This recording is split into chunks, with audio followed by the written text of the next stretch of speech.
Minhas amigas e meus amigos, muito boa noite. Eu sou Valfrido Vardi e volto a vocês pelo COP, a escola que rompe os muros da universidade, para um seminário de lançamento de curso muito anunciado e esperado.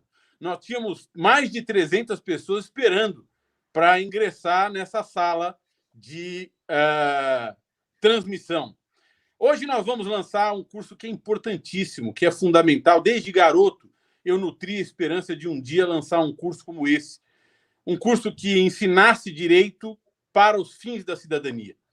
Que explicasse para as pessoas, não de uma maneira simplificada, de uma maneira que menosprezasse as pessoas, os leigos, os não versados em matéria jurídica, de uma maneira simplificada, de uma maneira, quase que infantil, coisas que não podem ser simplificadas e que não são infantis. E que são pressupostos da cidadania. Desde garoto, eu nutri a esperança de um dia criar um curso como esse e poder transmitir para o país inteiro. Isso só foi possível de mãos dadas com Reinaldo Azevedo, o grande Reinaldo Azevedo, e o grande Rafael Valim. Meus queridos amigos aqui presentes nessa live de lançamento do Direito é Seu. Um curso que responde perguntas tão banais e tão complexas quanto bandido bom é bandido morto, advogado atrapalha, a ONU é comunista e coisas assim. Boa noite, Reinaldo Azevedo. Boa noite, Valfrido Vardi. Boa noite, Rafael Valim. É um prazer enorme. Vocês veem que quando a gente... Como que é? Quem tem amigo não morre sozinho, né? Não, evidentemente, esse curso poderia ter sido pensado e organizado sem a minha participação. Nada. O Valfrido e o Rafael sabem tudo, né, o que precisa saber. Eu entrei, digamos assim, em conversas com o Valfrido, mais com o Valfrido que com o Rafael, né, Rafael? Porque aí veio a doença e a gente ficou... dúvidas que as pessoas têm, que os jornalistas têm sobre direito, né? Muitas vezes a gente nota que, mesmo na imprensa, a coisa é mal compreendida. Então, por exemplo, vocês que são advogados, eu não sou... muitas vezes, claro, o sujeito ele é apenas a parte ofendida e ele precisa de um advogado. Tem isso, né? Quer dizer, o cara ele é a vítima óbvia e ele precisa de um advogado para a reparação dos direitos dele, né? Para um desagravo da outra parte, do Estado, o que seja. Mas muitas vezes a pessoa não é a vítima óbvia, ela está envolvida numa disputa, né? E se criam, muitas vezes, vilões públicos. E eu vejo com que frequência o advogado é confundido com a personagem que ele está defendendo. Como assim? Como é que é? Fulano tem advogado? Bom, mas se ele não tiver advogado, ele deve ter o quê? Ele deve ter só o verdugo para cortar a cabeça dele? É assim que nós vamos exercitar o direito? O advogado sendo confundido com o cliente, o advogado sendo confundido... com a causa, não no sentido de que temos uma causa jurídica. Ah, não, ele é a favor desse negócio aí. E aí se põe uma pecha qualquer. E eu acho, e eu vejo nisso, assim, uma das raízes dos problemas que nós enfrentamos hoje, né? Por que é que nós chegamos... Aí sou eu falando, né? Por que nós chegamos a esse estado miserável em que um presidente da República, como fez hoje, dá uma entrevista e anuncia que se ele não ganhar a eleição em 2022, ele não vai respeitar o resultado.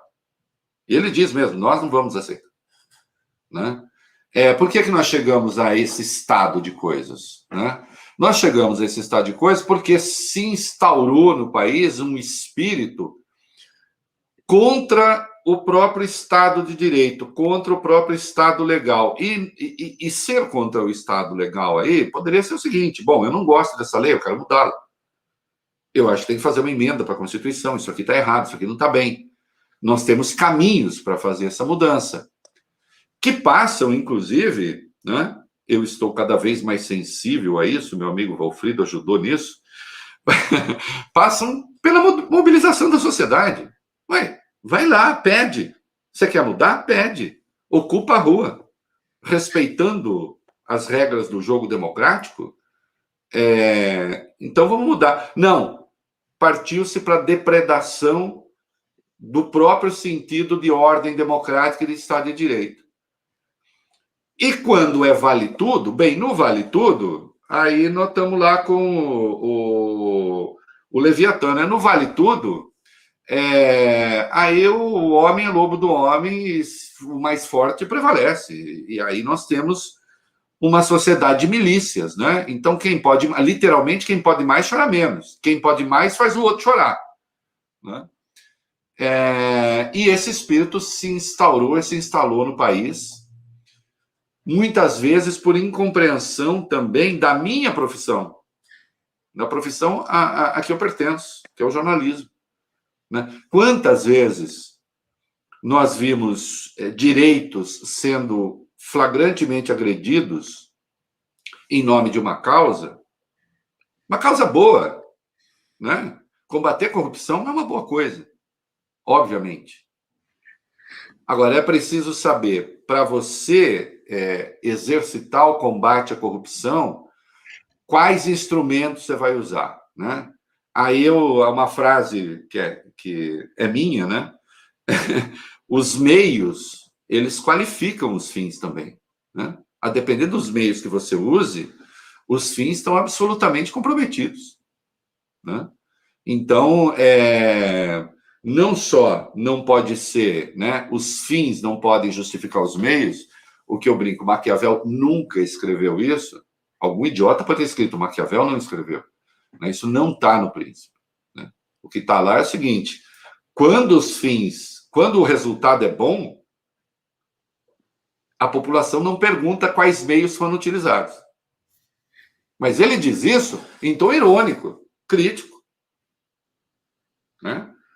Então, quando ele fala isso, ele não está falando, que bom, se o fim é bom, então bota para quebrar. Se o fim é bom, não é isso, não.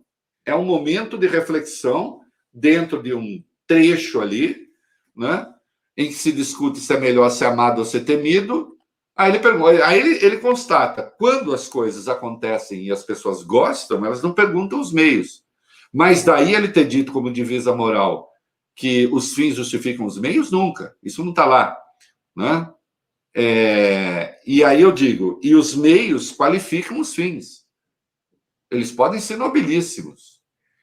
Se você destrói a democracia nesse percurso, se você destrói devido ao processo legal, se você destrói um setor da indústria brasileira, se você gera desemprego, então aí é preciso perguntar, escuta aqui, os meios que eu estou utilizando são bons para os propósitos?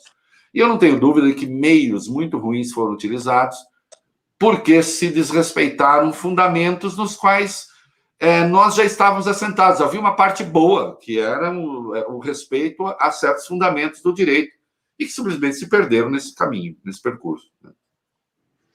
Veja que coisa. Nossa, como eu falo. Não. A sua fala é o testemunho do exercício da cidadania por um não jurista, por um não advogado, por um não operador do direito, que pressupõe ferramentas, para além de você ser o maior escritor do Brasil, grande polemista do Brasil, o maior jornalista do Brasil, etc., ser superlativo em todos os sentidos, não é?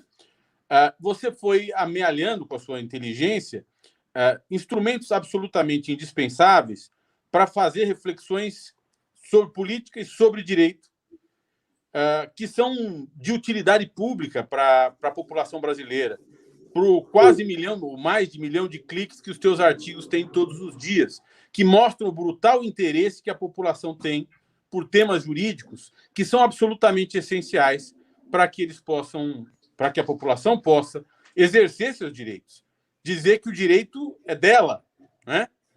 Rafael Valim, boa noite. Boa noite, meus queridos. Boa noite, Reinaldo. Boa noite, Valfrido. Boa noite a todas e todos que nos acompanham.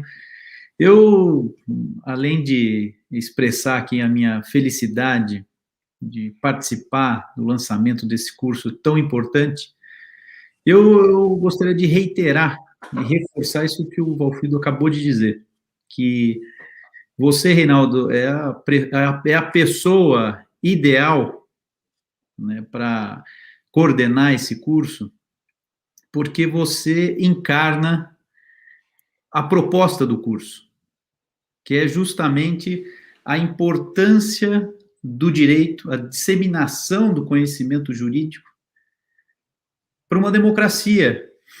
Você é a encarnação disso, né? Como se todos os jornalistas do Brasil tivessem o conhecimento jurídico que você tem, seguramente nós não estaríamos no atoleiro que nós estamos, né? Porque as bobagens, as arbitrariedades não seriam reverberadas, não seriam apoiadas, e a opinião publicada, né, não seria essa máquina de destruição de reputações, de destruição da própria democracia constitucional. De modo que, isso aqui, sem qualquer demagogia, a função que você exerce na democracia brasileira, nós queremos replicar.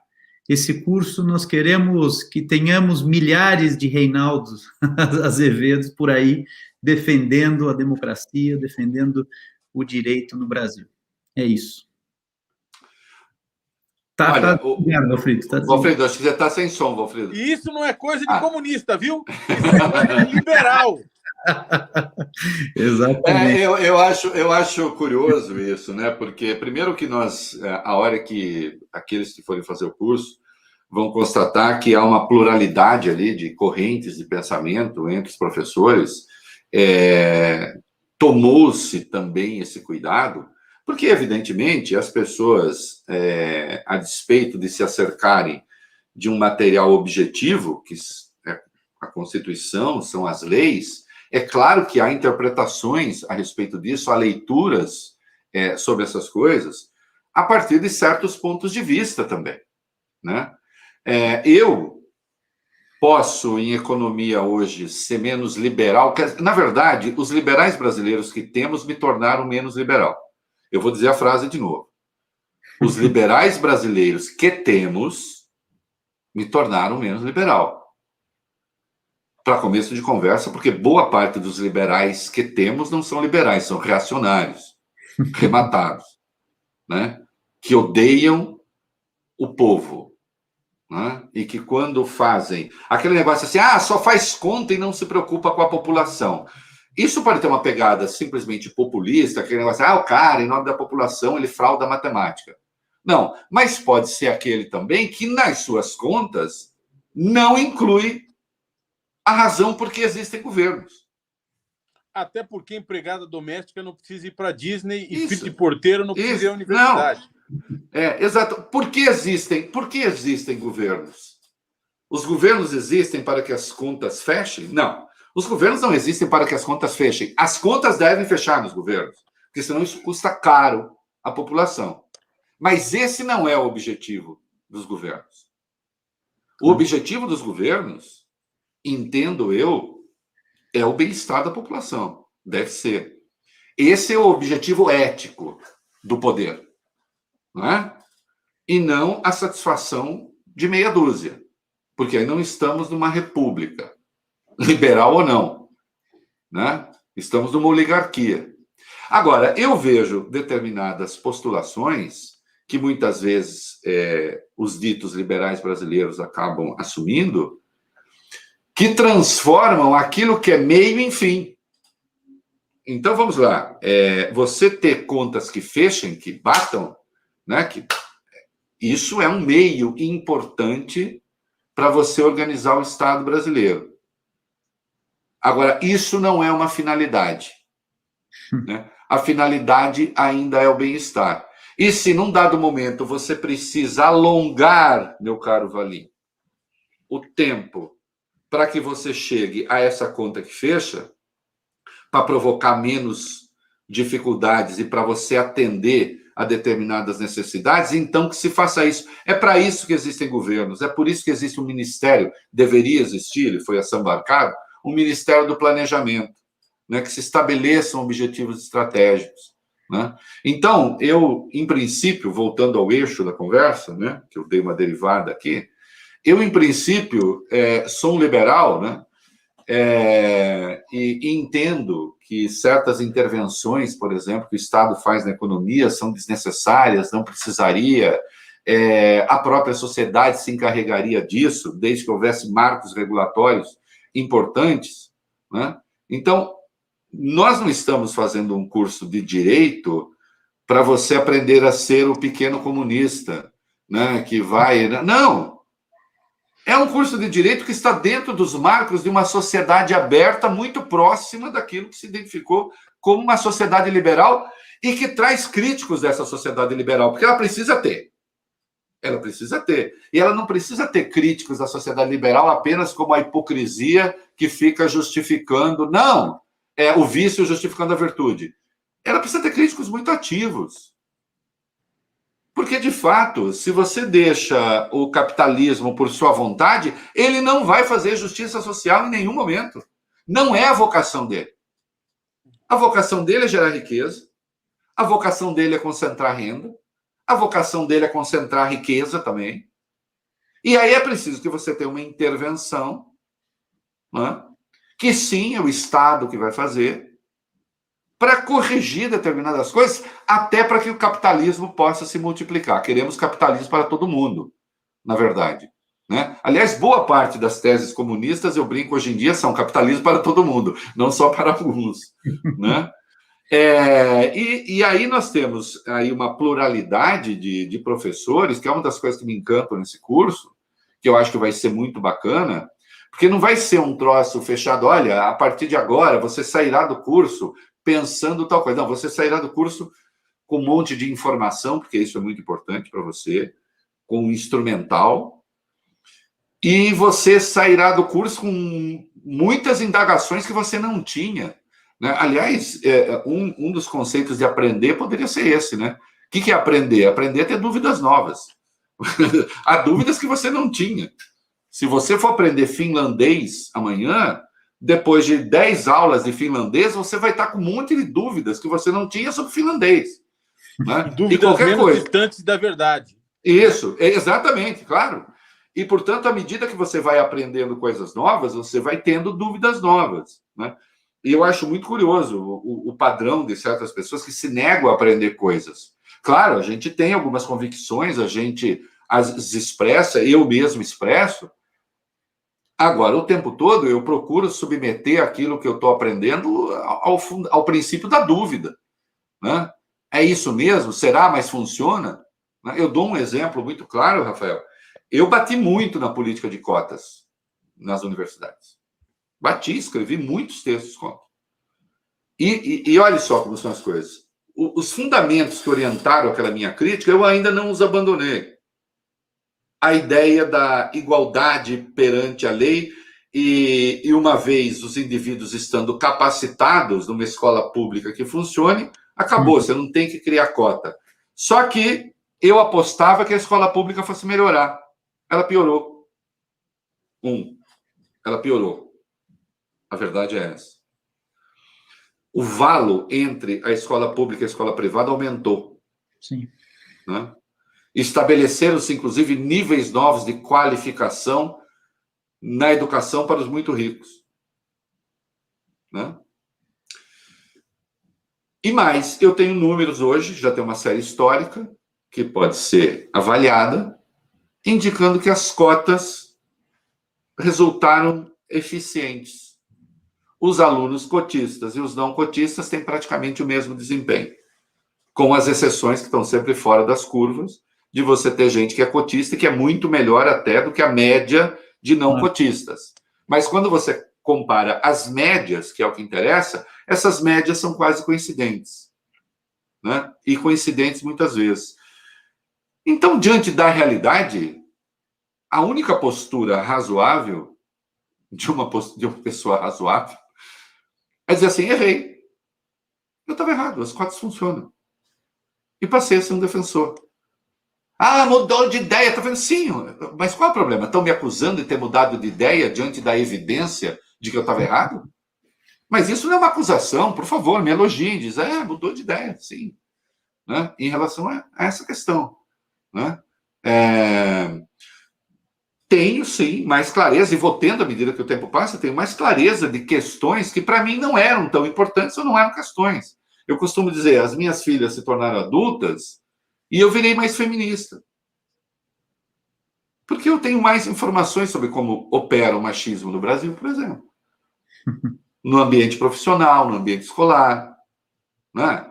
Então, não tenho esse lugar de fala, mas eu tenho o aprendizado político, né? E procurei levar essas dúvidas para coisa do nosso curso aí. Espero que... Eu acho que funcionou, eu acho que vai ficar muito bom. Está ficando muito bom. Aliás, vamos ver? Vamos ver, vamos ver. Vamos ver? Vamos, então, vamos lá. Bom. Já que você falou de pensamento iluminista, nós temos aqui também um pensamento clássico econômico, que é o Marcos, que é a mão invisível do COP. Marcos, projeta aí. Olha que lindo, ó. Esse é o tio Rei recrutando você. Como se fosse o tio Sam. Mas ele não é o tio Sam. Aqui é o tio Rei. O direito é seu, meu filho. Venha conhecê-lo. Não é? Isso. Exato. Então, pode baixar, Marcos. A gente já explicou para que serve, para quem é para todo mundo. E vai baixando. E, obviamente, o coordenador é o Reinaldo Azevedo, a coordenação técnica é do Rafael Valim e minha. Nós zelamos para que o curso tivesse o mais alto padrão técnico e o Reinaldo zelou para que o curso interessasse o grande público. Tá? Vamos passar aos professores, que é um número enorme de professores. Vamos às aulas, porque ao falar sobre as aulas, nós falamos sobre os professores. Ok? Isso. Primeira aula, aula inaugural. Com quem? O direito dos noviços. Entendimento e pensamento jurídico para não juristas. Reinaldo Azevedo. Isso, sou eu. Não é aula, tá? Bate-papo, porque eu não sou professor. Tá cheio de professor aí. Nada disso. Ficou magnífica. Ficou magnífica. E aí a gente já começa a indagar o que é o direito. Né? A primeira aula é minha, né? O que é, como é feito, como funciona e para que serve o direito sobre as visões descritiva e crítica. Eu fui aluno, eu não aprendi muita coisa, mas fui aluno de gente muito boa. Eu fui aluno do Ronald Dworkin, do Jürgen Habermas, grandes filósofos, para citar filósofos estrangeiros, mas no Brasil, do Fábio Conde Comparato, Tércio Sampaio, e outros tantos grandes teóricos do direito. E aqui a ideia é explicar a vocês como é que o pensamento jurídico se organizou ao ponto de refletir sobre si mesmo, si próprio, no sentido de dizer para que ele serve. Para que serve o direito? E aí há várias descrições. Nós vamos ver gente que vai dizer que o direito serve basicamente para confirmar, para dar guarida a usurpações, por exemplo. Né? E tantas outras visões críticas, descritivas e críticas. Mas, como você não deve acreditar em mim, nós duplicamos essa aula e trouxemos o grande jurista Lênio Streck para falar também o que é, como é feito, como funciona, para que serve o direito. Né? Rafa, e a segunda aula? Com quem é? Vamos lá.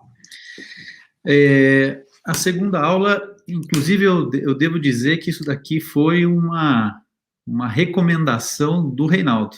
Ele falou, antes que a gente faça esses trabalhos aí de desconstruir esses lugares comuns, de bandido bom e bandido morto, de direitos humanos para humanos direitos, para desfazer tudo isso, a gente precisa entender, precisa lançar as bases de como funciona a justiça no Brasil, de como funciona, como que ela opera. Então, essa aula, esse conjunto de aulas, tem essa finalidade. E começa com Silvio Luiz Ferreira da Rocha, que é juiz federal, foi membro do Conselho Nacional de Justiça, professor da PUC São Paulo, que vai nos explicar aí como que funciona um processo judicial.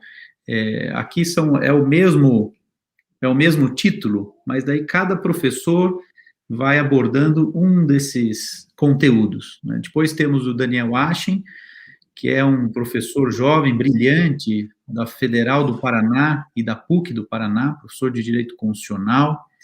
A professora Ana Lívia Custódio Ribeiro, que também é uma grande profissional, uma advogada, tem uma obra importantíssima sobre racismo estrutural e aquisição da propriedade no Brasil. E temos ainda aqui o professor Cristiano Marona, que é um grande criminalista, foi presidente do IBCCRIM, e que também vai nos dar importantíssimas informações a respeito do funcionamento da justiça, do sistema de justiça brasileiro. Acho que a gente já pode subir um pouquinho, Marcos. Isso. E aí nós vamos falar do juiz. Hércules é o nome, Reinaldo, do juiz mítico da obra do Ronald Dworkin. O juiz que revelava ou desvelava o conteúdo da moral ao proferir decisões, no contexto da teoria de adjudicação do Dworkin. E achei que fazia sentido, ao permitir que juízes e advogados falassem de juízes, trazer a figura do Hércules. E o primeiro que fala sobre isso, sobre o juiz super-herói, é o Abel Gomes, o juiz, na realidade, o desembargador, que foi o relator da Lava Jato no Rio de Janeiro. E para dizer que não tem pluralidade, o segundo que fala sobre o juiz super-herói é o Cristiano Zanin, famoso, célebre advogado do presidente Lula. E o terceiro é o Rubens Casara, um conhecido, brilhante jurista e magistrado. O Rafa, que é amigo dele, tanto quanto eu, mas talvez um pouco mais próximo do que eu, sabe da visão progressista, da visão crítica que o Rubens tem sobre a própria magistratura. A ideia é trazer todas as visões, né? E aí tem a quarta aula, Rei. Fala sobre ela. Se é que eu estou com o mesmo negócio aqui, né? A evolução do controle de constitucionalidade no Brasil. É isso mesmo, né? Eu estou com o mesmo. Tá. Com o professor Gilmar Mendes. Isso aí. Que é ministro do Supremo. É preciso que se compreenda, né, que a Constituição, temas importantes que estão, os direitos fundamentais que estão na Constituição, né, essa Constituição tem um guardião. Né? O guardião desta Constituição é o Supremo Tribunal Federal. Então, não se pode... E alguém há de ser. É muito importante que se... Porque, veja só, a aplicação do direito ela não cai, como dizia o Marx, da árvore dos acontecimentos. Né? Quer dizer, então, o direito se auto-aplica. Num determinado momento, se as instâncias responsáveis pela aplicação falham, então você tem o Supremo. E há aquelas coisas que são reservas já do próprio Supremo, né? Especialmente naqueles direitos e naqueles fundamentos previstos na Constituição. Né? Então, nós precisamos entender esse procedimento. A gente está vendo isso na prática, por exemplo, com o enfrentamento da Covid. Né? Nós temos um presidente negacionista, isso todo mundo sabe. Nós temos, por exemplo, um presidente que tentou impedir que governos de Estado e prefeitos aplicassem medidas restritivas, né, de circulação. Com as restrições havidas, hoje quase não há mais nenhuma, mas ainda há um pouco, mas ali com as restrições havidas, nós hoje passamos a marca de 528 mil mortos. Nós podemos imaginar o que teria acontecido se Bolsonaro tivesse aplicado o seu ponto de vista e os seus pressupostos, né? Não só no número de mortos, como no colapso que teria havido no sistema de saúde. O colapso absoluto, público e privado. E em havendo esse colapso, os mortos de outras doenças que se somariam, porque sem qualquer chance de ter atendimento, porque os hospitais estariam abarrotados. Por que eu estou falando isso? Porque o Supremo foi acionado E o Supremo teve de entrar. O Supremo disse, não, espera aí, a saúde é um direito fundamental que está lá no artigo 6º, né? A saúde está disciplinada, os direitos à saúde estão disciplinados no artigo 196 a 198 da Constituição. Então, este domínio está aqui. Este controle exerço eu, né? Isso aqui não é para os outros tribunais. E ainda que os outros tribunais decidem, em última instância, isso vem parar aqui, né? E aí, então, o Gilmar vai dizer aquilo que concerne, né, ao Supremo e o papel que o Supremo tem na garantia desses direitos fundamentais e do próprio funcionamento do sistema de justiça. Porque, senão, evidentemente, juízes são homens, né? Tem ali, há interferências, estão sujeitos a visões, muitas vezes, solipsistas, subjetivas demais sobre determinados procedimentos. E é preciso que você tenha essa Suprema Corte como garantidora de direitos fundamentais, né? E todas as vezes que o Supremo erra, às vezes, sim, né? Mas, com frequência, o Supremo atua para restabelecer aquela verdade que o Constituinte quis ao fazer a carta, né? E ninguém melhor do que, não sei se é a divergência aqui, mas também não estou convidando que se manifeste. Zero de divergência aqui. É o melhor constitucionalista que nós temos no Brasil. Zero divergência. E um dos grandes constitucionalistas do mundo, né? Isso aí. Então, ninguém melhor, é o nosso professor, né? Eu acho que vale a pena você ter essa aula. E outras aulas. E mais do que isso, vale a pena você ouvir Gilmar Mendes sem emoções. Nós temos um país que ouve Gilmar Mendes sob emoção, sob forte emoção. É melhor fazê-lo sem emoções. Agora, Rafael Valim, o teatro e os atores, sistema de justiça e os seus personagens sob o perfil estrutural e humano. Vamos lá. Aqui nós já tratamos do juiz e agora nós tratamos de outras duas figuras fundamentais do sistema de justiça, que são o promotor, né, o acusador, mas que também tem outras funções dentro da nossa Constituição, e o advogado, que desempenha também um papel crucial na administração da justiça. A primeira aula sobre o papel exercido pelos promotores de justiça no sistema de justiça brasileiro é a Débora Duprá, que foi subprocuradora-geral da República, uma pessoa que se notabilizou pela defesa dos direitos humanos, uma pessoa extraordinária. Ela foi uma procuradora da República exemplar, né, e tem, portanto, muito a dividir conosco, a compartilhar conosco. A segunda aula vai ser ministrada pelo professor e também procurador da República, José Roberto Pimenta Oliveira. José Roberto, que é um queridíssimo amigo, é um professor de Direito Administrativo da PUC São Paulo e também um procurador muito aguerrido. Ele trabalha na área de combate à corrupção e, como nós estamos dizendo aqui, divergimos muito, mas dentro da esfera democrática e tenho certeza que vamos aprender muito com ele.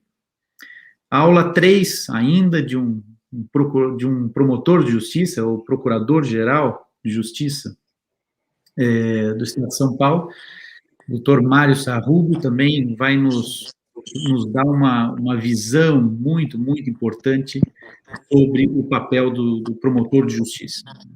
Depois passamos... Valim, só para lembrar, eu sou um crítico conhecido do Ministério Público, né?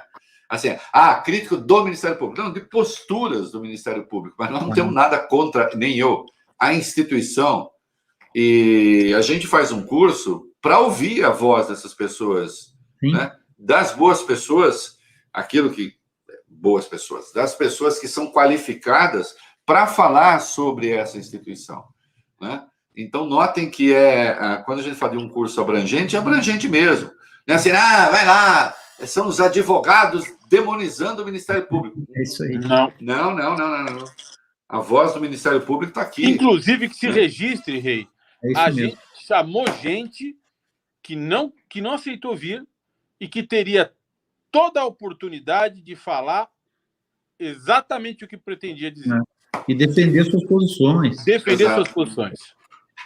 Não, assim, não vamos citar, né? Mas, bom, eu até brinco, né? Quem tem essas pessoas todas que estão aí, né? São pessoas maravilhosas, professores de primeira mão, de primeira linha, vamos ver. Quem tem Gilmar Mendes não precisa ficar um pouco reclamando. Agora, a única coisa, assim, é que há aqueles que reclamam de opiniões muito duras desse ou daquele, e não sei o quê, quando aqui dissemos assim, dê a sua aula. É isso. Fale. É isso aí, livremente. Não, porque, sei lá, o Reinaldo falou não sei o quê de mim outro dia. Vamos, queridos, eu estou no debate público, né? Eu nunca vi num tribunal de júri, por exemplo, o advogado e a voz da acusação se entenderem sobre tudo, né? Diverge mesmo, né? Claro. Seja em qualquer área, né? Não só no direito penal. Nós não estamos acostumados ao debate de ideias no Brasil, infelizmente. Exatamente. Os debates são pessoais e não deveriam ser. Aliás, uma matéria ótima que Chico Alves fez sobre o IRI no UOL, que o Valfrido comanda, e destacou justamente isso, né? Chegou a hora de ouvir as pessoas. Atenção, e quando eu falo isso, eu deixo muito claro, eu tenho preconceito. Eu tenho preconceito contra fascista, eu tenho preconceito contra misógino, eu tenho preconceito contra homofóbico. Ou seja, eu não acho que essas sejam vozes que a gente deva ouvir. Sabe por quê? Porque elas estão fora do debate democrático. Agora, dentro do debate democrático, É verdade. a gente tem de ouvir. Eu quero dar o outro lado para o fascista. Problema seu, eu não farei isso. Entende? Eu vou combatê-lo. Como é que é? Ele está querendo que eu seja preso porque eu penso o que eu penso? Ele está querendo me impedir de me manifestar? Ele está querendo discriminar o outro porque é preto, porque é mulher, porque é gay? Bom, querido, aí realmente...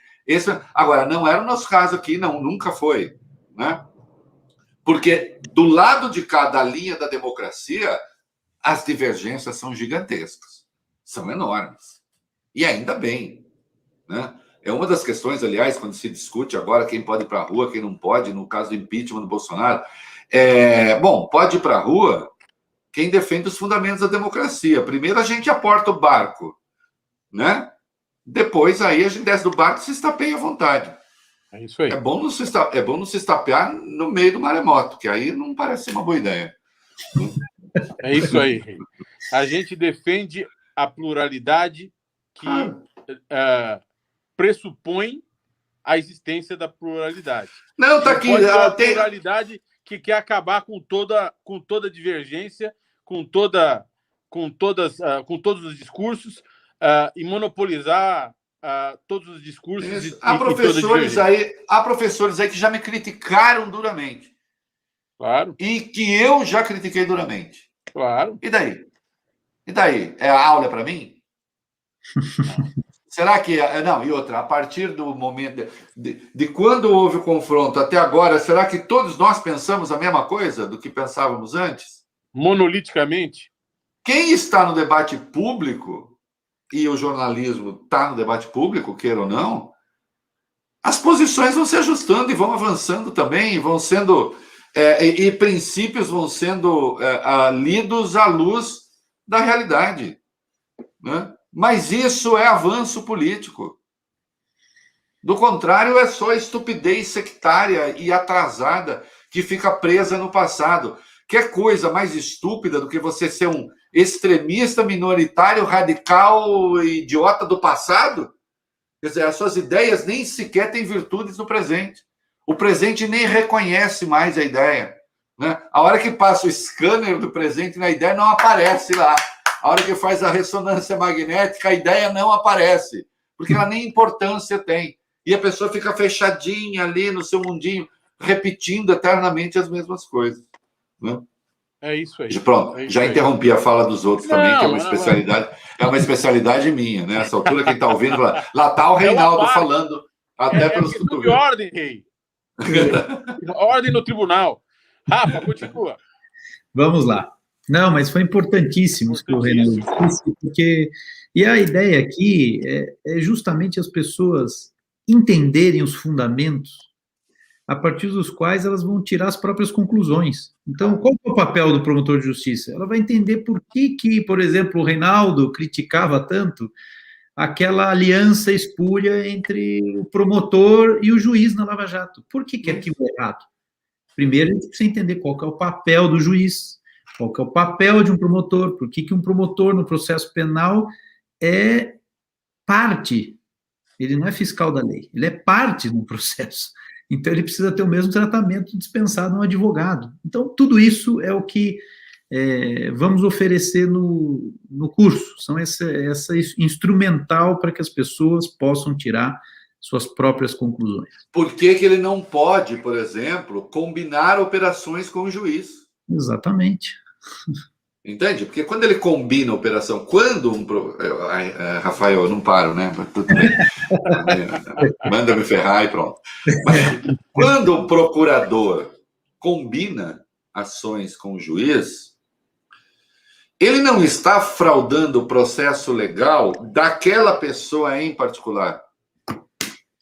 Está fraudando o processo legal, ponto. Não cabe a ele dizer assim, não, eu só faço isso... Vamos ser claros, eu só faço isso com o Lula, com os outros não. Bom, aí tem uma questão específica sobre o Lula, sem dúvida. Mas escuta, mas você é o árbitro. Então vamos lá. Primeiro você decide fraudar o processo legal. E depois você decide, em fraudando o processo legal, quais são as pessoas que podem entrar na lista dos processos fraudados. Pronto, aí você conspurcou o papel do Ministério Público, está conspurcado o papel da justiça em si e se deixa de fazer justiça. Hã? É isso mesmo. É isso mesmo. Muito bem. E aí entramos no papel do advogado. Né? As características, prerrogativas... Nossa, a nossa vida é muito difícil. Agora eu fico quieto. Ó. Atrapalha ou garante a justiça, Rafael? Essa é a pergunta, porque também temos esse problema no Brasil que se costuma, primeiro, e é próprio também de regimes autoritários, confundir a figura do advogado com aquele que ele defende. Né? Isso é muito comum de regimes autoritários.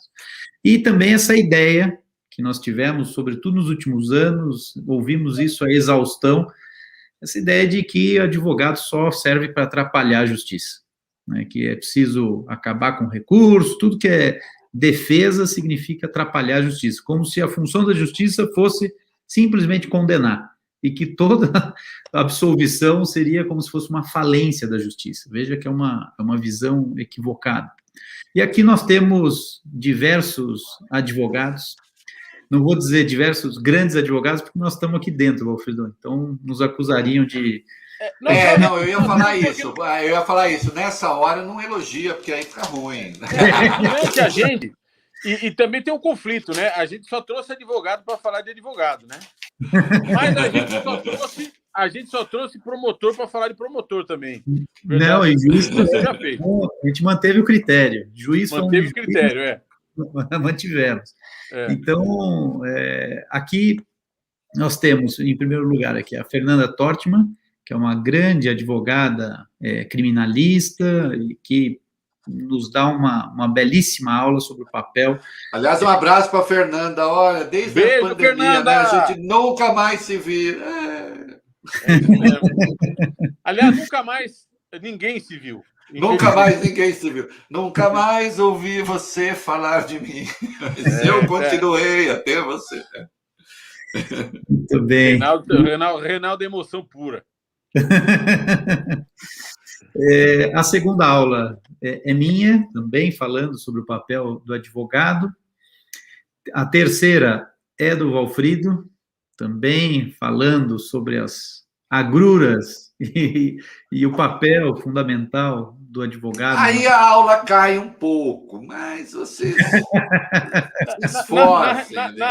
Na realidade, Releve. eu vou explicar que o advogado é O Valfrido é o homem que mais trabalha no Brasil. Eu tinha muito orgulho de ser a pessoa que mais trabalhava no Brasil. Né? Mas é humilhante a capacidade de trabalho desse senhor. Dá raiva, às vezes. Eu fico com raiva. Eu concordo. Obrigado. Além de ser brilhante. Além de ser brilhante, né? Além de ser brilhante. Mas é a pessoa que mais trabalha. Às vezes ele me manda coisa, Rafael, fala assim, mas o que você está metido, Valfrido?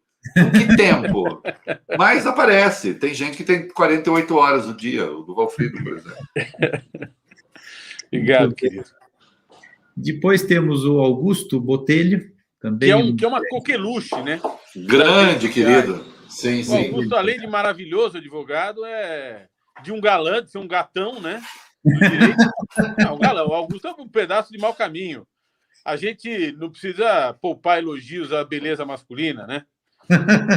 E é uma verdadeira coqueluche nas redes sociais. Não, uma voz importante no debate público, uma voz importante. Um abraço para ele. Quando eu fiz debates no Clubhouse, estava sempre presente e é uma pessoa apaixonante mesmo, um cara inteligentíssimo, agradabilíssimo e muito competente. Né? Verdade. E tenho muito orgulho dele estar aqui com a gente. Né? E ele exerce muito isso espontaneamente, de esclarecimento sobre o direito, né? Tem essa vocação. E a última aula sobre os advogados é do Marcos Vinícius Furtado Coelho, também um grande advogado, foi presidente do Conselho Federal da Ordem dos Advogados, e que fecha esse nosso capítulo aqui sobre a advocacia. Tem gente grande, hein? Só tem gente grande. A primeira, de pequenininho, só eu aí, mas o resto... Agora, Reinaldo Azevedo, bandido precisa de defesa? Onde já se viu uma coisa dessa? Será que alguém desconfia que o bandido pode não ser bandido? Ou não ser tão bandido quanto dizem que ele é? E em sendo que se lhe deve aplicar uma pena, e que se lhe deve aplicar uma pena proporcional ao crime que ele cometeu? Claro. Porque aí, assim, a obra que todo mundo tem de ler, do sujeito que escreveu isso, tinha 27 aninhos, né? Eu estou com 37, imagina alguém 10 anos mais novo escrevendo uma coisa como essa. Né? Eu tenho 59, claro, eu sei. Mas, assim, dos delitos e das penas, Cesare Beccaria. Então, assim, o cara cometeu isso aqui, tá bom. Vai passar impune? Não. Que pena ele merece? Outro dia eu vi um deputado, um boçal, de alguma Assembleia Legislativa qualquer, dizendo assim, porque se aqui a gente cortar o braço de todo mundo que rouba, nunca mais ninguém rouba. Não, ele só é um imbecil cruel. Porque dependendo das circunstâncias que vive um país, o cara perde a mão direita, ele vai roubar com a mão esquerda. E aí ele vai perder também a esquerda, e depois corta o quê? A perna, e depois corta o quê? Então é preciso que tenha uma punição compatível com o crime cometido. Agora, a sociedade... E que isso o aparelho de justiça se encarregue. Agora, a sociedade como tal precisa avaliar por que esse crime está sendo cometido com frequência.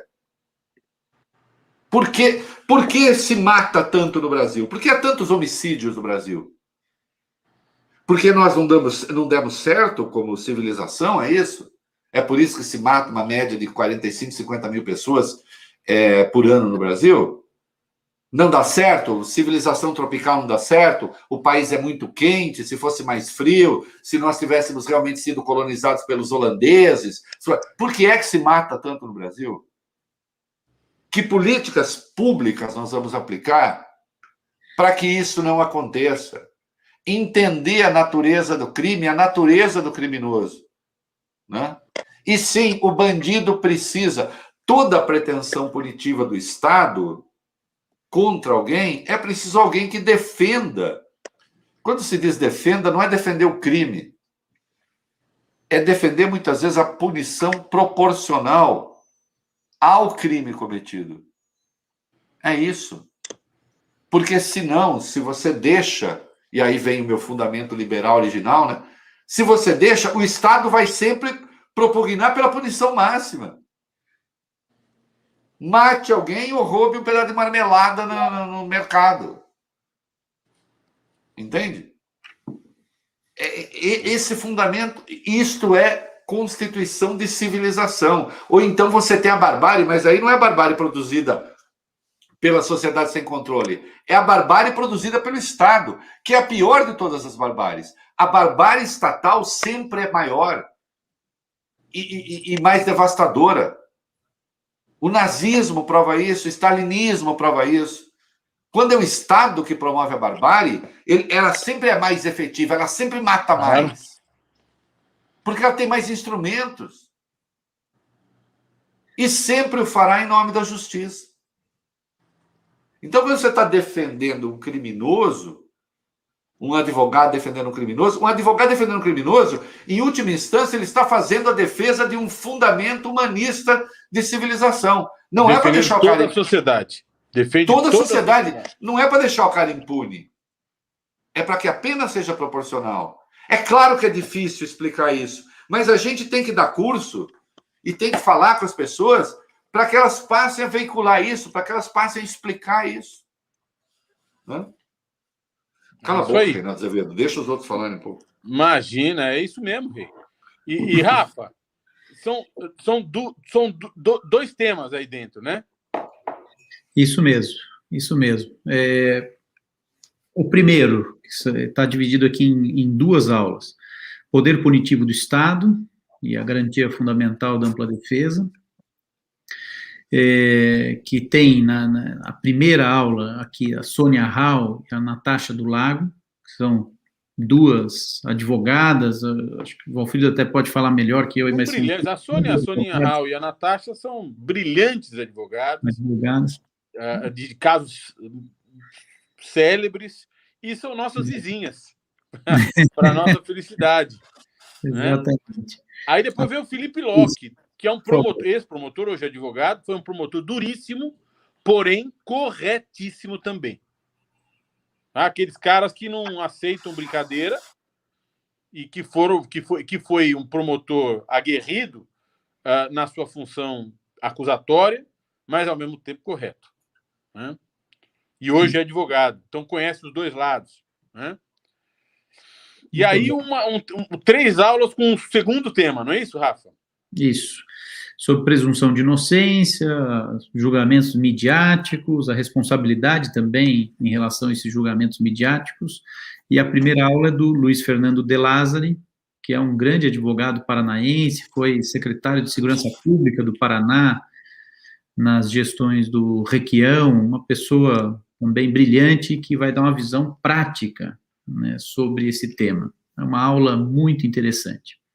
A segunda aula é com a Mariana Chies, é uma pesquisadora do Núcleo de Estudos de Violência da USP, é uma pessoa também que trabalha muito com dados, né, pesquisando a sociologia desse tema, então nos dá também uma visão muitíssimo relevante sobre, enfim, a ideia aqui que nós quisemos desarmar ou desconstruir de que bandido não precisa de defesa. E terminamos com o Geraldo Prado, sem favor algum, um dos grandes professores de direito processual penal do Brasil. Ele foi desembargador do Tribunal de Justiça do Rio de Janeiro, professor da UFRJ, é um professor, um intelectual brilhante, né, e que nos dá uma aula também igualmente brilhante. Podemos passar, Marcos? Isso. Se você está assistindo, está perdendo o fôlego, respira fundo, porque vem muito mais por aí. Opa, exatamente. Há recursos demais no Brasil, Reinaldo Azevedo?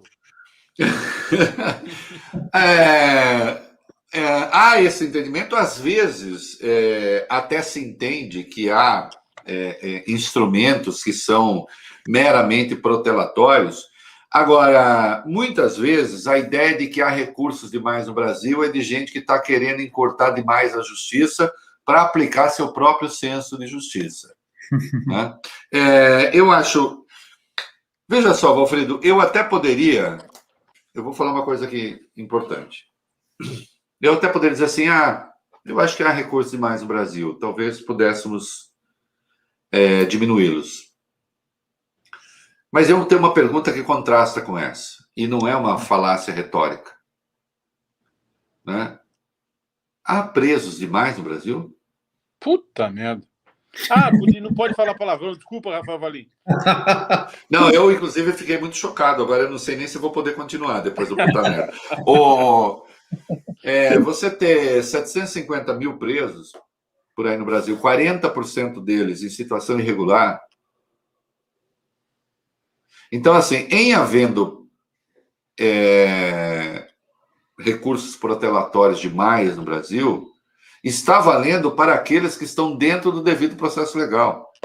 O que há no Brasil, na verdade, é um excesso de prisões. Né?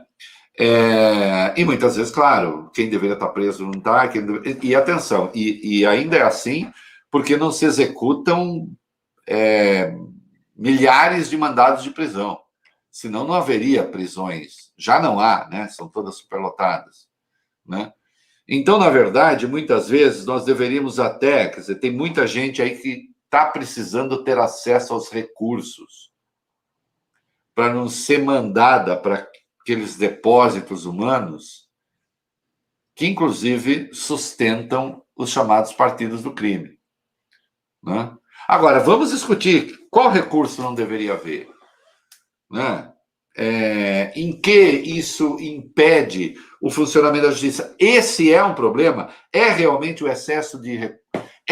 Será que é o excesso de recursos que faz com que muitas vezes o Brasil seja injusto? Essa é uma questão importante, que eu deixo... Quem as responde? Quem as responde, Rafael Valim? Vamos lá. Aqui nós temos dois grandes professores, jovens professores. A primeira aula é da professora Angélica Petian, que fez mestrado, doutorado, junto comigo, em Direito Administrativo, porque aqui, na verdade, a gente fala também sobre outros processos. A gente fala da importância da categoria processo, né? Como, na verdade, o processo, não só na esfera jurisdicional da justiça, mas também no processo, o processo legislativo e administrativo são importantes no Estado de Direito. E ela vai nos falar sobre o processo administrativo, sobre o processo legislativo.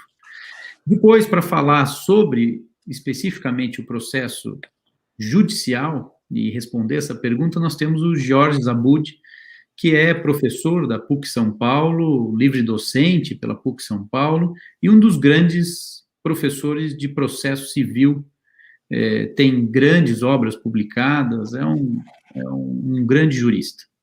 Tá? E vamos para a próxima. Vamos lá. E direitos humanos apenas para humanos direitos. Para os tortos, você pode arrancar a unha, o dedo, você pode matar. Não tem problema nenhum. É isso mesmo? Rei? Olha, não tem frase mais boçal, mais estúpida, mais odienta, mais obtusa do que essa. Eu queria dizer... Qualquer um está... Oi, diga. Não, antes de você completar, que este espaço é um espaço livre, viu? Eu sei que você não aguenta passar sem fumar uma hora inteira. Como eu conheço você, pega o cigarrinho aí... Jura? E não é coisa que vocês devam fazer nem em casa, nem em lugar nenhum, tá? Eu não tenho orgulho nenhum disso. Pronto. Você precisou fumar porque é viciado, mas eu disse que eu não era também. Eu não falo nada. Eu não sou exemplo. Nessa área, eu não sou exemplo nem. Faz o seguinte: pode até ler os livros que eu leio, mas não fume os cigarros que eu fumo. Pronto. Atenção, o humano permanece humano. Nós podemos voltar lá a Platão. O que faz de um humano humano? Quando é que o sujeito deixa de ser humano? Quando você fala em direitos humanos, você está falando de direitos para todos os humanos. E não, eles não são os mesmos para todos os humanos. Eles não são os mesmos de uma maneira negativa e positiva. Eles não são os mesmos porque nem todos os humanos têm acesso aos mesmos bens e têm as mesmas facilidades para viver, e, portanto, há uma sonegação de direitos humanos a muitos humanos pela privação de recursos, não é?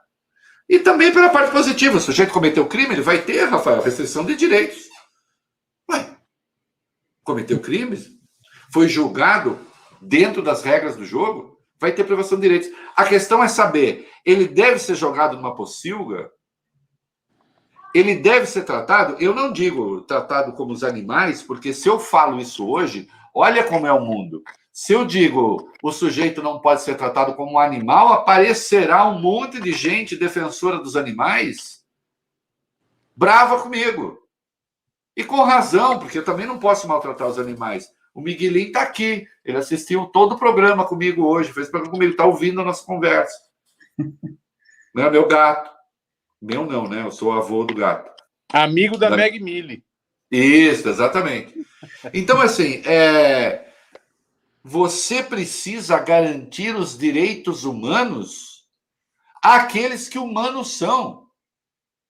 Humanos que cometeram falhas terão menos direitos, terão restrição de direitos. Eles não podem ser tratados como não humanos, porque já não se trata de ser animais. Eles não podem ser tratados como uma coisa, para voltar a um conceito antigo, né? Dos escravos e as mulheres são coisa, né? Lá da Roma Antiga, né? Servos et mulier sunt res, né? Mulheres e escravos são coisas. Isso mesmo. Não são coisas. São pessoas. E que têm de ter os seus direitos. Olhem aqui, tem uma máxima que é muito, eu acho muito impressionante. Eu desafio qualquer um que nos ouça agora a me dizer que país do mundo trata mal seus presos e trata bem os seus soltos. Existe? Todo país que trata mal os presos trata mal as pessoas comuns, que estão fora da cadeia. E todos os países que tratam bem seus presos tratam bem as pessoas que estão fora da cadeia. A razão é simples. O cara, quando está preso, ele não tem defesa que não seja ali se defender naquele ambiente. Ele não tem os instrumentos que os outros cidadãos têm para exercer sua vontade. Se tolhido das suas vontades, tolhido dos seus direitos, ele passa a ser maltratado, isso é um sinal de que aquele que o maltrata, que é, no caso, o Estado, quando olha para os outros cidadãos também, o veem como potenciais alvos de maltratos. Então não existe país que trate bem, que trate mal seus presos e que trate bem as pessoas comuns. É o caso do Brasil, que trata muito mal seus presos. Trata muito mal seus presos e depois mata pobres, mata pretos, mata mulheres, mata gays. Não é? Aí aparece sempre alguém no governo dizendo que empregada doméstica está indo para Disney, que mendigo a gente resolve pegando o resto de restaurante e dando para mendigo. Não é? Existe. Então, assim, não há... O pressuposto de uma sociedade democrática é aquela que trata bem aqueles que a democracia resolveu apartar. Mas é a democracia que tem de apartá-los do convívio. Não é? E não um sistema que olha para potenciais torturados. É por isso que, às vezes, você vê um negro sendo morto no supermercado. Porque, por princípio, ele deveria, na cabeça daqueles que o fazem, estar apartado dali. Deveria estar na cadeia. Porque cometeu crime? Não, porque é negro. Então, aí você tem uma inversão, digamos, metonímica das coisas, né? É claro que a maioria dos presos brasileiros é constituída de negros, mas aí você tem a lógica da exclusão. Metonimicamente se toma o negro como aquele que deveria estar preso. Porque por presunção é bandido. Porque por presunção é bandido. É preciso entender esse mecanismo perverso, né? Muito bem, nós trouxemos 2 grandes juristas para falar disso. O professor titular da UERJ, o grande constitucionalista Daniel Sarmento, e a professora titular, a grande especialista em direitos humanos, a Flávia Piovesan. Não é, Rafa?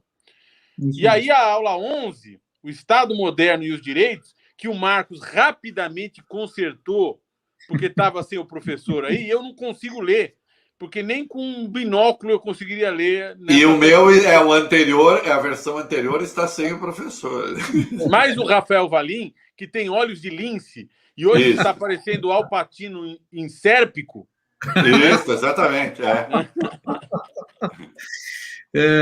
Não, eu dei um toque aqui, falei, Marcos, tem que corrigir ele, mas porque não podia faltar o nome do nosso queridíssimo Pedro Serrano. Claro, Pedrão. Grande Pedro Serrano. Grande Pedrão. Beijo para você. Pedro, beijo para o Pedro Serrano. Pedro Serrano, ó, eu tenho uma história, vou contar. Conta. Eu tenho uma história do Pedro Serrano. O Pedro Serrano deu uma entrevista, ou eu não li direito, ou eu estava meio enfesado na hora, enfim. Aí eu fui, escrevi, contestei. E aí o Pedro falou assim, olha, o Pedro Serrano, tal, pessoa boa. Aí eu liguei para ele, a gente conversou. Virou meu amigo de infância. Virou meu amigo de infância. Se o Pedro Serrano quiser alguma coisa... A única coisa que eu odeio nele hoje é que ninguém muito prudente tem tanto cabelo na idade que ele tem. Né? Cabelo também tem muito cabelo. Eu tenho inveja de cabeludos. Não, eu também tenho. Mas se o Pedro Serrano quiser alguma coisa de você, dê logo, porque ele vai conseguir. Não tem jeito. Não perca seu tempo. Grande professor, grande mestre. Grande jurista. Temos tido conversas, aliás, já faz alguns dias que não. Temos tido conversas muito boas, tenho aprendido muito. É uma pessoa generosíssima, intelectualmente generoso. É verdade. Né? Que a generosidade intelectual é uma das maiores qualidades que alguém pode ter na relação com o outro, né? Então, é um homem cultíssimo e, ao mesmo tempo, muito generoso em partilhar aquilo que ele sabe, né? É isso mesmo. Deixo aqui um beijo. Nossa, Serrano, até exagerei no elogio, hein? Muito bem. Eu ia dizer que ele vai arranjar umas 5 namoradas a mais, mas ele é monogâmico, então...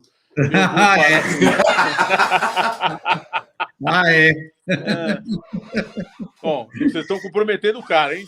Vamos pra frente. Serrano, eu não disse absolutamente nada. Mas Rio Alto, o Estado tem de ser uma empresa. Aula 12.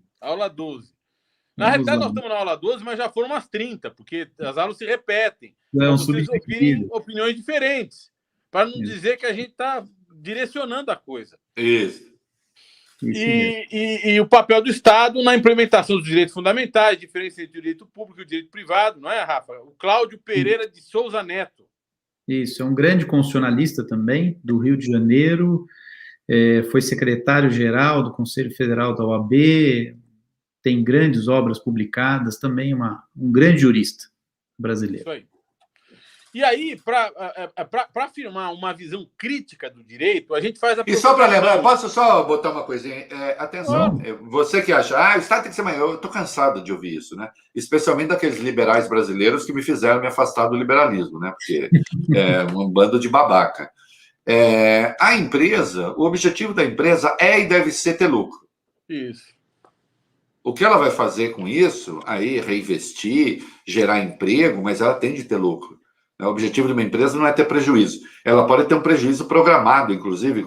Nós estamos vendo aí startups que estão aparecendo, fintechs estão aparecendo, que trabalham com prejuízo, prejuízo, prejuízo, mas daqui a pouco elas fazem um IPO, fazem um negócio e se enchem de dinheiro. O objetivo, em última instância, é ter lucro. O objetivo do Estado deve ser distribuir direitos. É isso aí. Entende? São coisas diferentes. São coisas diferentes. O quê? Produzindo prejuízo, déficit, que depois vai ferrar a vida de todo mundo? Não. Nós temos que cuidar disso também. Mas o objetivo do Estado não é lucro. O objetivo do Estado não é ter superávit.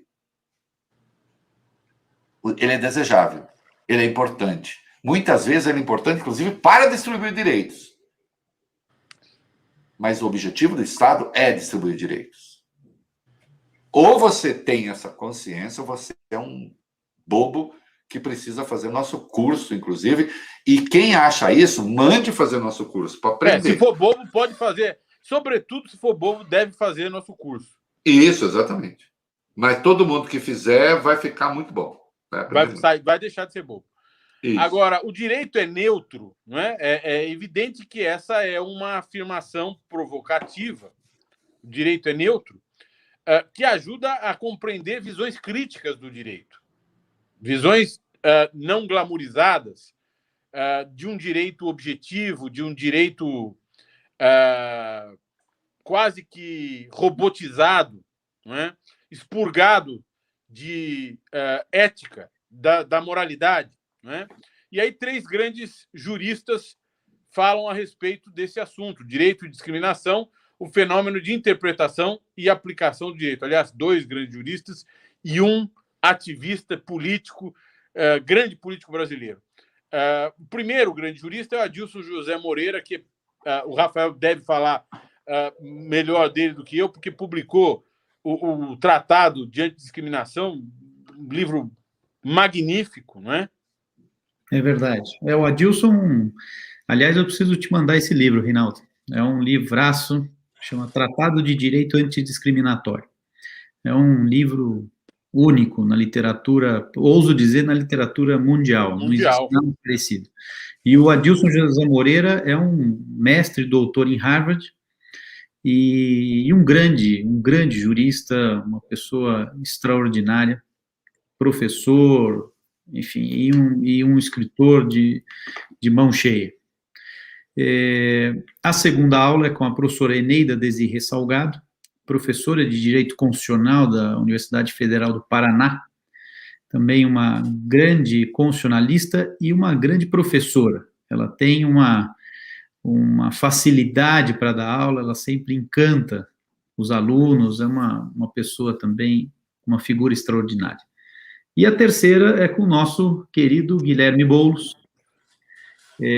que tem tudo a ver, na verdade, com essa aula, com essa ideia de uma falsa neutralidade do direito, né?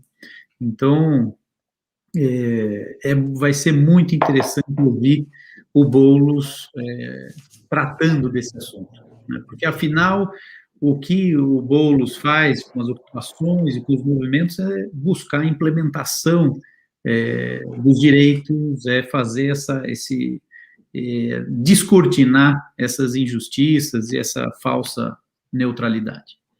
E aí, nós pegamos, basicamente, 4 temas, ou 3 grandes temas, que envolvem matéria jurídica e que estão, basicamente, no centro do debate. A questão da ecologia, do meio ambiente, a questão tributária, não é? A questão do direito internacional, não é? Que é o terceiro tema. E aí dividimos em três grandes tópicos.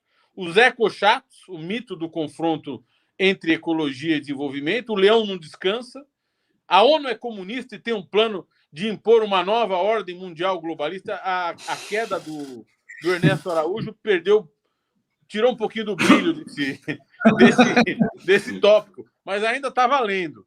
E aí, basicamente, nós temos aqui a Solange Telles falando de direito ambiental, princípios de desenvolvimento sustentável. Em matéria tributária, o grande Heleno Torres, professor de Direito Econômico Financeiro titular de Direito Econômico Financeiro da Universidade de São Paulo, e a grande advogada tributarista Raquel Preto. E para saber se a ONU é comunista, se tem um plano para impor uma nova ordem mundial globalista, não é? Nos tornar todos escravos zumbis, nós vamos ouvir quem fica lá direto na ONU, setorista da ONU, Jamil Chad, na Suíça, Nova York. É o rei dos zumbis. Ele já foi mordido, inclusive. Já. O Jamil virou zumbi, exatamente. Já foi zumbi, globalista. Quem mais, Rafa? Temos aqui também o Luiz Guilherme Arcaro Conce, um grande constitucionalista, professor da PUC São Paulo, da Faculdade também de Direito de São Bernardo, e um grande especialista em tribunais internacionais, um professor... Algo me diz que nós vamos ter muita coisa de tribunal internacional, sobretudo tribunal penal internacional relativo ao Brasil nos próximos meses. Eu acho que sim, né? Eu acho que sim. E, aliás, meninos, vou aqui fazer uma interrupção, né? Sobre uma questão que está quente aí nas redes sociais. Claro. O senador Omar Aziz, presidente da CPI, disse, né? Há membros do lado podre das Forças Armadas com falcatrua no governo. Veja, ele falou membros do lado podre das Forças Armadas, e nós temos um contingente enorme de gente que ou é ou foi das Forças Armadas, quer dizer, continua porque está na reserva, comprometidos com o governo. E aí saiu uma nota do Ministério da Defesa, endossada pelos comandantes militares, dizendo que essa narrativa afastada dos fatos atinge as Forças Armadas de forma vil e leviana, tratando-se de uma acusação grave, infundada e, sobretudo, irresponsável. A Marinha, o Exército e a Força Aérea são instituições permanentes do povo brasileiro e que gozam de elevada credibilidade. Por fim, as Forças Armadas do Brasil, ciosas de que se constitui fator essencial da estabilidade do país, pauta-se pela fiel observância da lei e, acima de tudo, pelo equilíbrio e ponderação. Que bom, né? As Forças Armadas não aceitarão qualquer ataque leviano às instituições que defendem a democracia e a liberdade do povo brasileiro. Excelente que as Forças Armadas não aceitem. Excelente. Então, atenção. O comandante em chefe de vocês, o presidente Jair Bolsonaro, concedeu uma entrevista hoje à Rádio Guaíba, no Rio Grande do Sul, dizendo que se ele não ganhar as eleições, caso seja voto eletrônico, ele não aceitará o resultado e haverá problemas. E vocês não emitiram nota nenhuma. Mas emitem nota contra um senador. Vocês estão nos ameaçando com um golpe? É isso? Vocês acham mesmo que um golpe é sustentável no Brasil? Vocês acham que o país se sustentaria com um golpe? Tenham um pouco mais de modéstia na sua arrogância. Não é? Setores podres das Forças Armadas podem ter se contaminado ou não, até porque estavam no local errado, na hora errada. O que fazia um general da Defesa no Ministério da Saúde? Para dar uma satisfação ao nosso público, que a gente está sabendo disso. Muito bem. E depois do Gilberto Maringoni, vem o embaixador Rubens Barbosa para falar da atuação dos organismos internacionais no contexto atual. Depois dele, o querido professor de filosofia do direito da Universidade de São Paulo, um gênio, Alisson Leandro Mascaro, falar de direito e justiça, né? Tem tudo a ver as duas coisas, né? Depois, o ex-presidente da AJUF, ex-magistrado e advogado, agora advogado, Fernando Mendes, para falar o povo contra o sistema de justiça, entre acertos, erros, ódio e declarações de amor. O Fernando Mendes foi presidente da AJUF no momento da AJUF mais duro que um presidente da AJUF poderia enfrentar, que é metade dos juízes garantistas e outra metade dos juízes punitivistas e ele no meio, né? É uma visão interessantíssima. A 20ª aula... E conseguiu se comportar muito bem. Raramente alguém... É muito difícil. Aí, Fernando, a sacanagem com a sua calva agora fica por conta do Valfrido. Eu não falei nada. Ele tem uma cabeça brilhante. A gente perde os amigos, mas não perde a piada. E aí, para falar, importantíssima a função da Polícia Federal e a sua articulação com as demais polícias, né? As polícias no Brasil e no mundo. E nós trouxemos aquele que foi 7 anos diretor-geral da Polícia Federal, o Leandro Daiello Coimbra, o homem que conhece esse sistema policial como ninguém. E, por fim, a polícia que temos e a polícia que queremos. Aliás, num tempo em que o presidente da República não ficava toda hora se metendo na Polícia Federal, né? Não se metia em absolutamente nada. A Polícia Federal fez tudo que quis e que desejou fazer, sem nenhuma intervenção da presidente Dilma. É importante que se diga, dê o nome aos bois. A presidente Dilma não aparelhou em nenhum momento a Polícia Federal, não chamou o Leandro Daiello para impedir que essa ou aquela operação fosse feita. E nunca falou o meu esquema de segurança, né? Tendo um esquema privado de segurança. E, por fim, a polícia que temos e a polícia que queremos pelo grande advogado criminalista Alexandre Pacheco Martins. E aí acaba. São 46 aulas. Acho difícil encontrar isso em qualquer outro lugar. E aí a gente pergunta... Rafael Beduíno Salim Habib Valim. Quanto custa isso? Vamos lá. Ele sempre me deixa nessa, Reinaldo. Sempre. Pois nem eu sei quanto é que custa. Reinaldo. Olha aí quanto custa isso. É interessante nesse ponto a gente só explicar um pouquinho como que esse curso, ou o contexto em que se insere o curso, né? Esse curso faz parte da plataforma COPE, né? É uma plataforma como se fosse um Netflix, um streaming, é uma plataforma em que há mais de 300 horas de conteúdo com diversos cursos. Com curso sobre racismo, coordenado pelo Silvio Almeida, cursos de feminismo, coordenado pela Márcia Tiburi, tem também outros cursos de direito, curso sobre cultura popular brasileira, tem de tudo, história do Brasil, e esse curso, Direito é Seu, ele está dentro dessa plataforma. Então, para ter acesso ao curso, é preciso assinar essa plataforma, e aqui por isso que se vêem esses planos, desde um plano mensal até um plano anual, né? O plano anual tem a mensalidade de R$ 35,00 por mês, e depois ele encarece um pouquinho à medida que diminui o tempo de permanência na plataforma. Então, ou seja, contratando esse curso, você tem acesso a todos os outros cursos. E o COPE vai lançar um curso por semana a partir de agora, né? Serão centenas de cursos.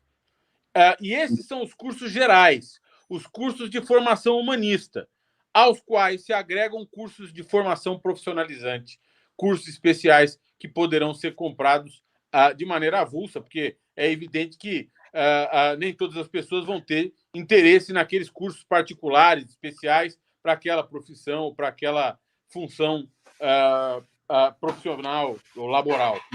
E é isso. É essa maravilha. Nós passamos aqui... Mas é fundamental, Valfrido, insistir. Tendo acesso a esse curso, você tem acesso a um monte de outras coisas. É um universo... E todas as aulas estão nos perguntando aqui, Reinaldo. É importante, as aulas são gravadas, a pessoa assiste quando quiser. Não é assim, não, é ao vivo, se você perdeu, acabou. Não, a aula fica lá, você compra o curso e você pode, porque nós sabemos que muita gente faz aqui o sistema da maratona, né? Durante a semana está muito ocupado, aí no fim de semana vai ouvir 3, 4 aulas, né? É assim que funciona, a gente sabe disso, a gente sabe que as pessoas têm problema de tempo.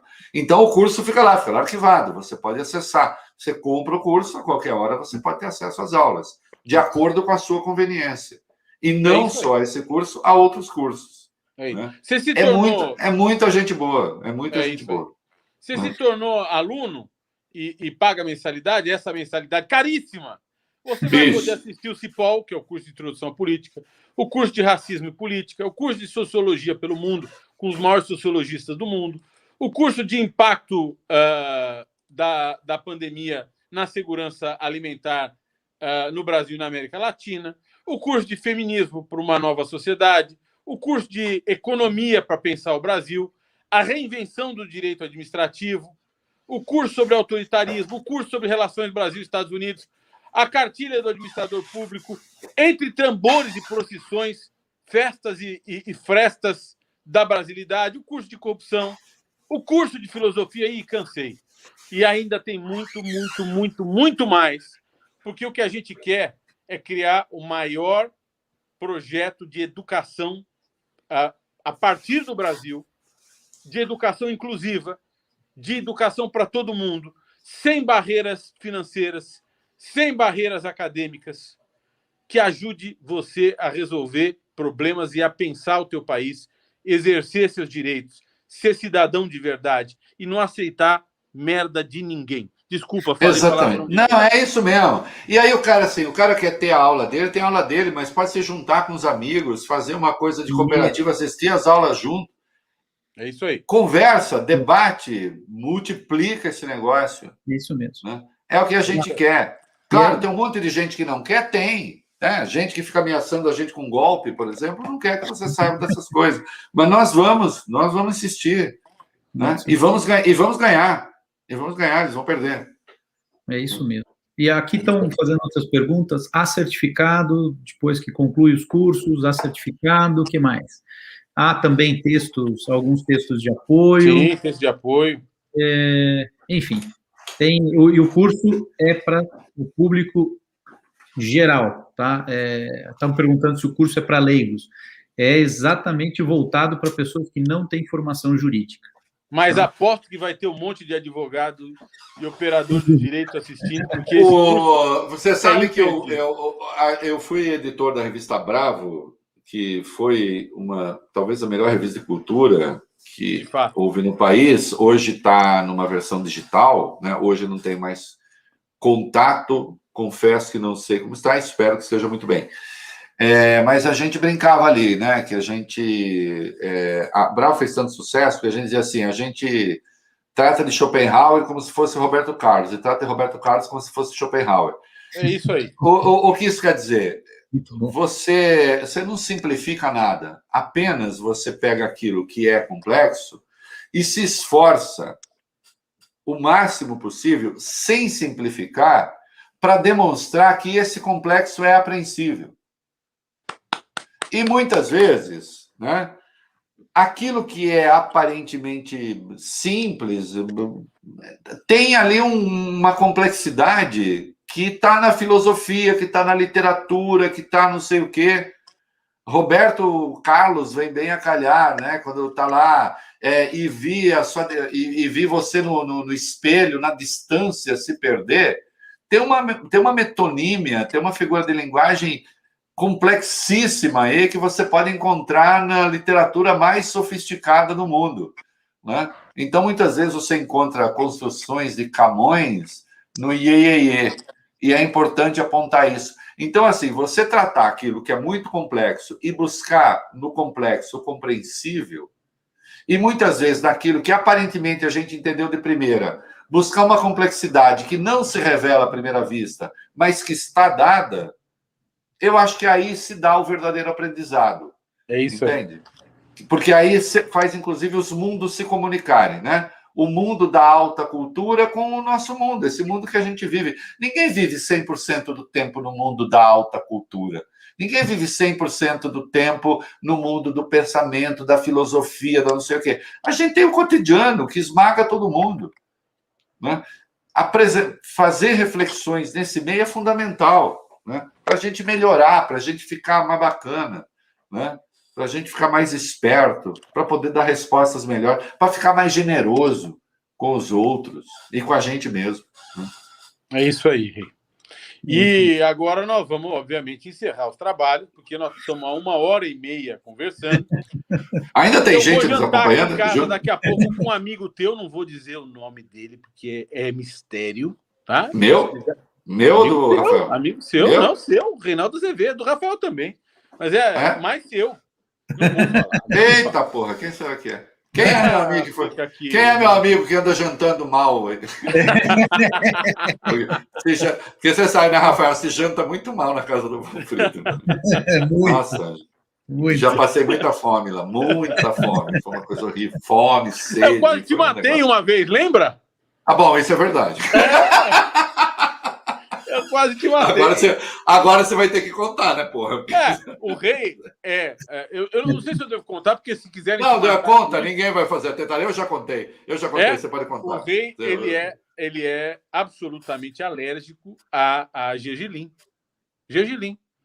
E, obviamente, eu, como bom árabe... E seus derivados. Né? Seus derivados. E aí... Especialmente o óleo. Tinha que ter alguma coisa de gergelim na casa do árabe. E aí ele perguntou, isso aqui tem gergelim? Eu falei, não, imagina, não tem nada de gergelim. E ele começa a ter um faniquito. Aí, Rafael, aí eu comi, eu falei assim... Você tem certeza que não tem gergelim? Aí o Valfrido chama a moça que cozinhou. Aí disse, não, tem um pouco aí. Eu falei, filho da puta, quer me matar, porra! Dá uma injeção no coração, assim, tá! E aí, tá bom. Ó, eu quero dizer uma coisa para vocês dois, tá? Aliás, nós, sem falar dos convivas, nós ficamos tão bons que nós fomos terminou até às 10 da manhã no dia seguinte, porra. Fomos até às 7 da manhã. 9 horas da manhã. Aí nós saímos e ainda fomos tomar café num outro lugar. É uma coisa de louco. Eu cheguei em casa, era meio-dia. Meio-dia. É coisa de louco. Depois da crise alérgica. Exatamente. Eu não tenho saúde para isso, viu? Acabei não morrendo. É claro que eu tomei as coisas devidas ali. Mas que o Valfrido já tentou me matar, Não sei a mando de quem. Ainda não sei. Muito bom, gente. Rafa, te amo. Rei, te amo. Eu também te amo. Amo. Dois. Tchau. Beijo. Tchau. Beijos.